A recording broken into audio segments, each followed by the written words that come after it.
I tried to escape the Oktoberfest. I failed. For the second time, the Oktoberfest has been cancelled due to Corona. But Munich refuses to skip the occasion and is celebrating in restaurants anyway. And Berlin, which knows no greater joy than poking fun at Bavaria, is nevertheless full of lederhosen and dirndl-sporting Oktoberfest fans. Any self-respecting dirndl, the corset-style traditional dress, is very tight-fitting. Mine is no exception. But since there is no Oktoberfest this year, it is no matter that I've gained a few Corona kilos. After all, I've got a whole year to shed them.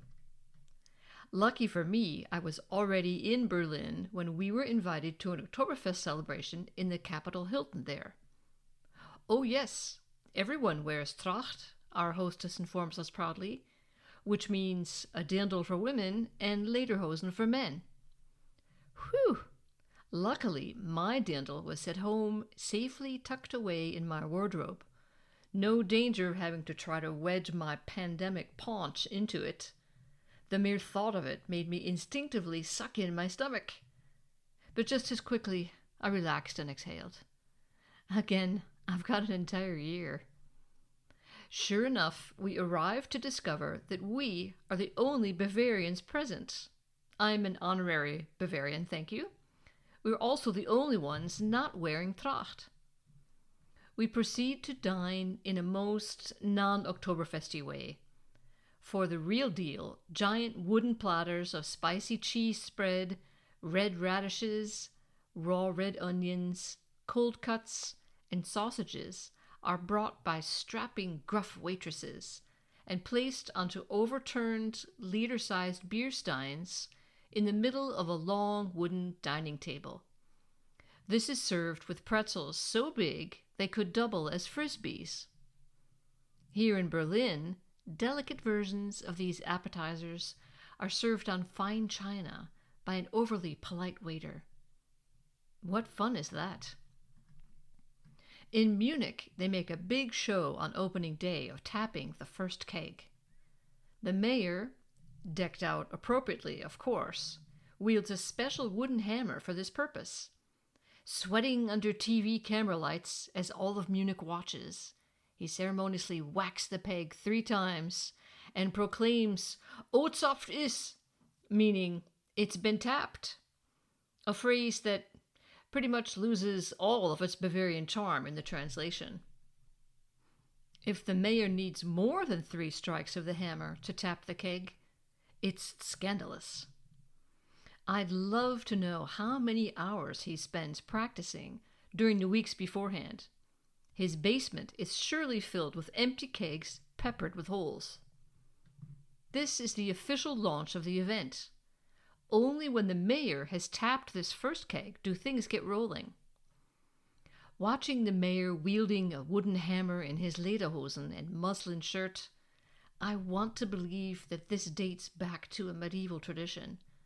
I can't help it. I'm American.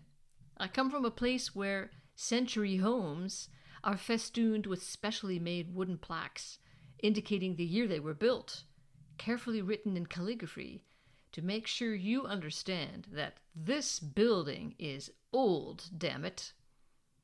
But sadly, this keg-whacking tradition was only created after World War II as a marketing ploy. We Americans aren't the only ones who know how to spin things. How do they do this in Berlin? They do tap a keg, but without TV cameras, hype, or braggadocio. It drives home how tapping a keg in itself is, well, unspectacular. He takes an unspecified number of feeble, unenthusiastic swings, and although I can't see what is happening, people suddenly start applauding. He did it, but says nothing. I can't help myself. I shout out, "Ozapft is!" But nobody so much as bats an eye, proving once again that these are all non-Bavarians, unlike me. It feels like being at a wedding where the priest asks, "Do you take this man to be your lawful wedded husband?" and the woman doesn't answer, your whole being is urging her to say something. Say something.